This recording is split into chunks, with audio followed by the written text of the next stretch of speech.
तो हमारे साथ दो सहयोगी हमारे जुड़ चुके हैं, अरुण हर्ष और मुदित गौर, जिनसे हम बात करेंगे। तो अरुण, पहले आपसे शुरुआत करना चाहूँगा। एनडीटीवी राजस्थान ने 1 साल का जो सफ़र है वो पूरा कर लिया है। हमने कामयाबी की नई ऊंचाइयों को छुआ है। सामाजिक सरोकार की बातें हों या जनता के हक की आवाज़ हो, हमने सबको प्रमुखता से दिखाया है। लोगों का क्या कहना है, जनता का क्या कहना है, ज़रा हमारे दर्शकों को बताइए। देखिए आदित्य, अगर बात की जाए 1 साल में जिस तरह से एनडीटीवी राजस्थान ने पूरे प्रदेश में झंडे गाड़ रखे। हमारे साथ है शहर विधायक अतुल बंसाली। हम उनसे ही जानते हैं कि किस तरह से एनडीटीवी राजस्थान ने 1 साल का सफर पूरा किया है। सर, किस तरह से आज 1 साल पूरा हो रहा है एनडीटीवी राजस्थान को, किस तरह से देखते हैं आप? सबसे पहले आप सबको जय जिनेंद्र और लोक देवता बाबा राम की देव जी की बीज की शुभकामनाएं और शिक्षक दिवस के उपलक्ष्य में सभी गुरुओं को प्रणाम। मैं लोकतंत्र के सजग पैरी एनडीटीवी राजस्थान की प्रथम वर्षगांठ पर जिस तरह उन्होंने 1 साल पूर्व एक बीड़ा उठाकर जनता की आवाज़, लोकतंत्र की आवाज़ बनकर एक सबके बीच में पहुंचा और जिस तरह से कदम कदम पर उन्होंने सभी जनप्रतिनिधियों को भी सजग रहने के लिए प्रेरित भी किया और एक तरह से उनको सचेत भी किया कि जनता के चुने हुए प्रतिनिधि अगर जनता की बात नहीं करेंगे तो एनडीटीवी राजस्थान उस बात को जनता के बीच में लेके जाएगा। मुझे ये कहते हुए हर्ष है कि 1 वर्ष के अंदर एनडीटीवी अपने इस मुकाम को हासिल करने में भी सफल रहा। और जोधपुर की बात करूं तो जोधपुर में समय समय पर हुई सभी घटनाओं का, अच्छी हो या कोई दुखद हो या किसी भी तरह की हो, उन सभी में हमारे संवाददाता एनडीटीवी राजस्थान के अरुण जी हर्ष हमेशा एक सच्चे लोकतंत्र के पैरवी के रूप में हमेशा खड़े मिले। क्या लगता है एनडीटीवी राजस्थान 1 साल पूरा कर रहा, किस तरह से देखते हैं आप? नहीं, बहुत बहुत बधाई हो एनडीटीवी को। और अच्छी मतलब सब जोधपुर की जितनी भी समस्याएं हैं वो बार बार टाइम के अनुसार उजागर कर रहे हैं। आदित्य, सबसे बड़ी बात यह है कम समय में जिस तरह से एनडीटीवी राजस्थान ने सभी दूसरे जो रीजनल चैनल है उससे अलग हटकर जिस तरह की रिपोर्टिंग की, चाहे बाढ़ की हो, चाहे जलभराव की हो, या लोगों की समस्या हो, चाहे पॉलिटिकल कोई खबर हो, किसी खबर में हम लोग पीछे नहीं रहे और सत्यता और विश्वसनीयता के साथ जिस तरह से दिखाया, और उसी का ये परिणाम है कि आज लोगों के घर घर में जो है एनडीटीवी राजस्थान अपनी पैठ बना चुका है। सर, क्राइम की खबरें भी देखी आपने, कई जो अपराध जगत की खबरें हुई थी। अरुण जी, इसमें आपकी भी एक महती भूमिका है, क्योंकि आपका पुराना जोधपुर का एक पत्रकारिता का एक्सपीरियंस भी है। और जिस तरह से आपने अफवाहों से हटकर घटनाओं के वास्तविक स्थिति को अंजाम देते हुए आपने जो सामने सही स्थिति रखी, वो तारीफ़ काबिल है। और मैं प्रशंसा तो करता ही हूँ, पर इतना जरूर आपसे रिक्वेस्ट करता हूँ आपके चैनल के माध्यम से लोग इन सब चीज़ों को समझे और प्रतिक्रिया देने से पहले क्या चीज़ वास्तविकता घटना है। क्योंकि आजकल एक व्हाट्सएप ऐसा माध्यम हो गया है कि लोग 90% झूठी स्टोरी, घटनाएं, चित्र को प्रचारित कर देते हैं। तो मैं कहता हूं आप कम से कम उनको सत्यापित करिए, और नहीं तो एनडीटीवी राजस्थान देखिए, आपको सही घटना मालूम पड़ जाएगी। तो देखिए आदित्य, विधायक जी भी इस चीज को मानते हैं कि जिस तरह से एनडीटीवी ने 1 साल में अपना जो मुकाम हासिल किया है उसका कोई सानी नहीं है, और यही कारण है कि जो एनडीटीवी की विश्वसनीयता है वो जनता के बीच में अपनी जगह बना चुका है। आदित्य, बिल्कुल अरुण जी, आप बने रहिए हमारे साथ। जरा चलते हैं मुदित गौर जी के पास अलवर से। तो मुदित, राजनीतिक गलियारों की हलचल हो, हर क्षेत्र में एनडीटीवी राजस्थान ने एक अलग मुकाम हासिल किया है। ये सफ़र कैसा रहा आपके लिए, और ये सफ़र कैसा रहा वहाँ पर जितने भी जनता है उनके लिए? ज़रा उनसे बात कीजिए और उनसे जानने की कोशिश कीजिए कि वो उन्हें कैसा लगता है एनडीटीवी देखकर राजस्थान। जी आदित्य, मैं आपको बिल्कुल बताना चाहूंगा, अलवर की अगर बात की जाए, अलवर एनसीआर का क्षेत्र है, हरियाणा क्षेत्र से लगता हुआ है। अलवर राजस्थान का सिंह द्वार अलवर कहा जाता है। यहाँ के लोग पूरी तरह से सजग नजर आते हैं, क्योंकि वो राजस्थान ही नहीं, पूरे दिल्ली एनसीआर से भी जुड़े हुए हैं। तो यहाँ के जो मुद्दे हैं उनको लेकर के लोगों में इस बात की खुशी कि एनडीटीवी राजस्थान का जो 1 साल का सफर रहा है उसमें हर मुद्दे को, पूरे प्रदेश भर के मुद्दों को और देश भर के मुद्दों को लगातार एनडीटीवी राजस्थान ने उठाया है, और उन मुद्दों को लेकर के हम जानते हैं। क्या मानते हैं सर, एनडीटीवी राजस्थान का जो 1 साल पूरा हुआ है? सर, प्रथम तो मैं जो रीजनल चैनल जो एनडीटीवी है, जिनका 1 वर्ष पूर्ण होने पर सबको, स्टाफ सहित सभी श्रोताओं को मैं बधाई देना चाहता हूँ। और जो एनडीटीवी ने जो मुद्दे उठाए इस 1 साल में, निश्चित रूप से मील के पत्थर साबित हुए।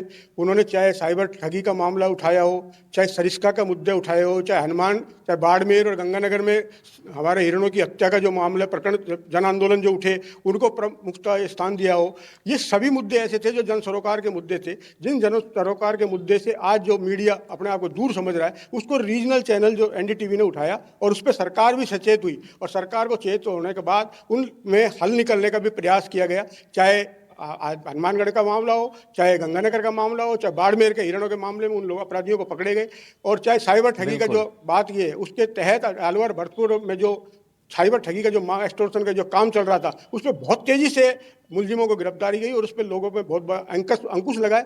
ये सब के लिए मैं सबसे पहले तो एनडीटीवी को धन्यवाद देना चाहता हूँ कि उन्होंने इस जन सरोकार के मुद्दे उठाए और वहीं इन्होंने जो सरिस्का को एक प्रमुख स्थान दिया, क्योंकि आज जनता के लिए सबसे बड़ा चाहिए शुद्ध पर्यावरण होना, और उस पर्यावरण को इन्होंने न केवल होटल माफिया और उनके दबाव में आए बिना केवल पर्यावरण के लिए कि पर्यावरण पर्यटन पर भारी न हो, पर्यटन जो कि आज तक के चैनल और लोग पर्यटन के लिए बात करने वाले लोग, उन्होंने पर्यटन से भी ज़्यादा महत्व, पर्यटन अनिवार्य हो सकता है लेकिन पर्यावरण की कीमत पर पर्यटन ना हो, उसको देकर पर्यावरण प्रमुखता से लेकर के जो इन्होंने मुद्दे उठाए, इसके लिए मैं बहुत बहुत एनडीटीवी को धन्यवाद देता हूँ। मैं अलवर से राजेश कृष्ण सिद्ध।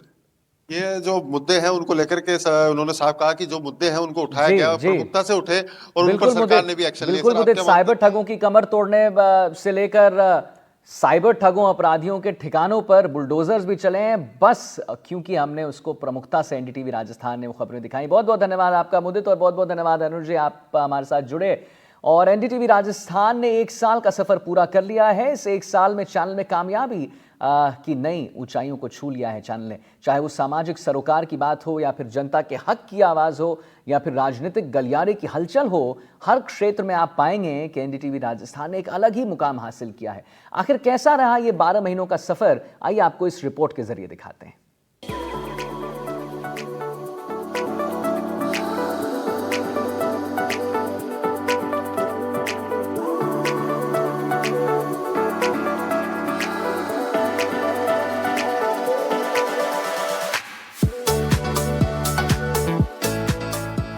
सितंबर 2023, यही वो तारीख और साल था जब एनडीटीवी राजस्थान की बुनियाद पड़ी थी और राजस्थान का एक न्यूज चैनल अस्तित्व में आया था। कुछ और बड़ा हो रहा है। आज हम एनडीटीवी राजस्थान अपना राष्ट्रीय क्षेत्रीय चैनल लॉन्च कर रहे हैं।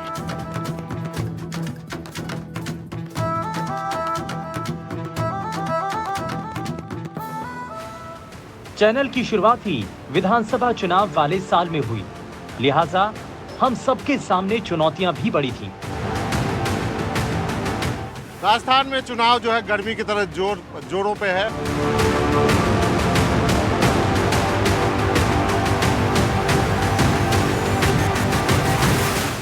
I want to take my right of democracy. जी सब मिलके चुनाव लड़ रहे हैं हम लोग। एक्चुअली जो काम करता है वो एमएलए होता है, ग्राउंड पे आके काम कर सकता है। तो आपको लगता है ग्राउंड पे काम करने का बिल्कुल आप आश्वस्त है पूरी तरीके से कि बीजेपी पूर्ण बहुमत से वापस आएगी? चुनौतियां परेशानियों को लेकर नहीं, बल्कि हर सीट की बारीकियां समझाने और सियासी समीकरणों को जनता तक पहुंचाने की थी। लेकिन हमने न सिर्फ बेहतर कवरेज किया, बल्कि हर सीट का ऐसा विश्लेषण किया जिसके राजनीतिक पंडित भी कायल रह गए। Rajasthan mandate is going to be one of the most crucial semi-finals to 2024. Rajput vote तो इन दोनों के बीच में बिखर सकता ही है। दोनों उम्मीदवार जातिगत गणित को साधने में लगे हुए हैं। पायलट साहब, आपका क्या असेसमेंट है इस बार कांग्रेस को लेकर? इस बार लोग बदलाव चाहते हैं। 1 साल के इस छोटे से सफर में हमने कई कामयाबी की उड़ान भरी, हर उस शिखर को छुआ जहां जनता की कसौटी पर खरा उतरकर ही पहुंचा जा सकता है। ये बात राजस्थान और राजस्थानियों की है, भरोसे की उसी विरासत के साथ। एनडीटीवी राजस्थान। धोरों की धरती में सूर्योदय के साथ ही हम भी दर्शकों के सामने गुड मॉर्निंग राजस्थान के साथ आते हैं, जिसमें न सिर्फ दिन भर की होने वाली हलचल के बारे में सबसे पहले बताते हैं, बल्कि कुछ ऐसी जानकारियां भी देते हैं जो आम जनता के काम की होती हैं। उनके सरोकार से जुड़ी होती अभियान हैं। के तहत साइबर ठगों के खिलाफ बड़ी कार्रवाई की है। पुलिस ने अलग अलग स्थानों पर दबिश देकर 8 साइबर ठगों को गिरफ्तार किया है। चाहे वो मुद्दों की बात हो या फिर सियासी सरगर्मी की या फिर सामाजिक सरोकार की, हर मामले में हमने बेहतर से बेहतर करने की कोशिश की और इसीलिए हमें दर्शकों का खूब दुलार मिला, या यूं कहें कि दर्शक और सियासी हस्तियां भी हमारी निष्पक्षता पर न्यौछावर रहे। बहुत शुभकामनाएं दूंगी। 1 साल आपका पूरा हुआ है एनडीटीवी राजस्थान का, और आगे आने वाले समय में भी जिस तरह से आप बिल्कुल अनबायस्ड रिपोर्टिंग करते हैं, करते रहें, और बिल्कुल बहुत सारी चीज़ें आप लोगों के माध्यम से हम तक भी पहुंचती हैं, तो हम लोग सब मिलकर काम करेंगे। बहुत बहुत शुभकामनाएं, बहुत बहुत बधाई। ये वो स्थान है जो मैं इस वक्त शुरुआत के दिन से ही हमारा मकसद सिर्फ खबर दिखाना नहीं था, बल्कि उस सच को सामने लाना था जो आमतौर पर लोगों तक नहीं पहुंच पाता था।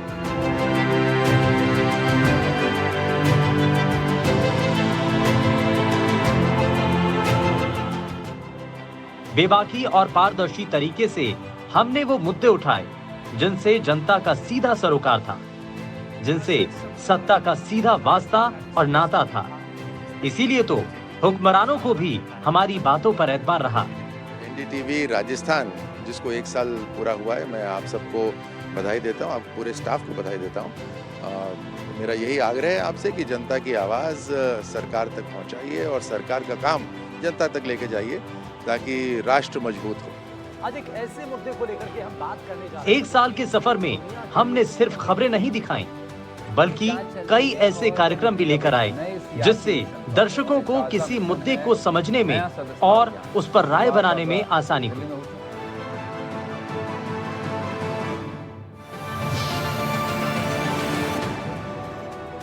आपका मुद्दा जैसे कार्यक्रम में डिबेट के जरिए हर मुद्दों पर एक लाइन खींची, जिस पर पार्टी के नुमाइंदों और एक्सपर्ट्स की राय भी ली और बिना किसी शोर शराबे के उनसे सवाल पूछे। आप देख रहे हैं रिपोर्ट जो अब भारत सरकार की तरफ से आई है, जिसमें 10 साल में बताया गया कि 56% जगह ऐसी जहां वाटर लेवल नीचे चला गया राजस्थान में।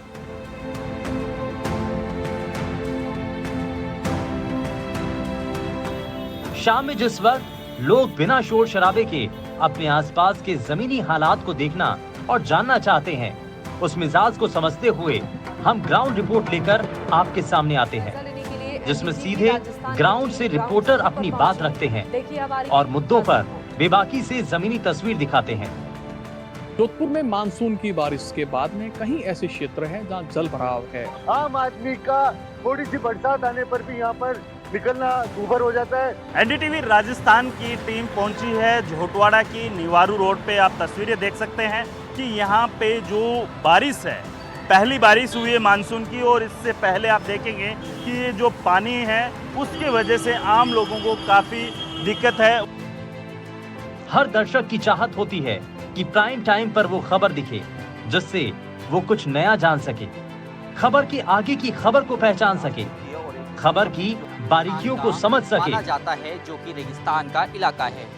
इसी उम्मीदों को पूरा करने के लिए प्राइम टाइम में ऐसे प्रोग्राम लेकर आए जिसमें हम न सिर्फ खबरें दिखाते हैं बल्कि उसकी तह तक विश्लेषण करते हैं, साथ ही राजस्थान की कला, संस्कृति और विरासत को भी दिखाते हैं।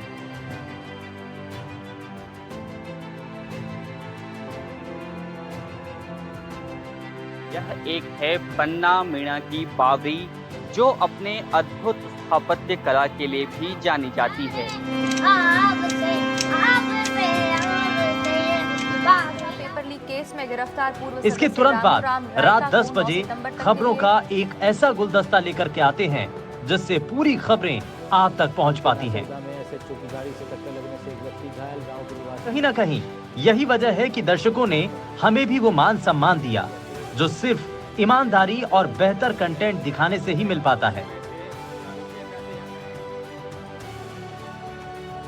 चाहे वो महंगाई की बात हो या फिर उस रंग की जिससे लोगों के चेहरे पर मुस्कान आनी थी, हमने हर उस पल को आपके सामने रखा जिससे आपको खुशियां आनी थी।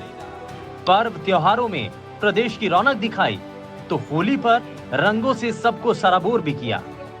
1 साल के सफर में हमने जनता के मुद्दों को सीधे सत्ता के शीर्ष तक पहुंचाया, जिसका तुरंत असर भी हुआ। जनता को राहत मिली। मुबारक का परिवार के लोगों से एक बार बात कीजिए, क्योंकि ये बड़ी चीज थी। सबसे पहले प्लेटफॉर्म एनडीटीवी ने मुहैया कराया, सबसे पहली जो कोशिश थी वो एनडीटीवी के जरिए थी, और जनता के सहयोग से आज वो सब चीजें पूरी हो पाई हैं, इंजेक्शन लग गया है।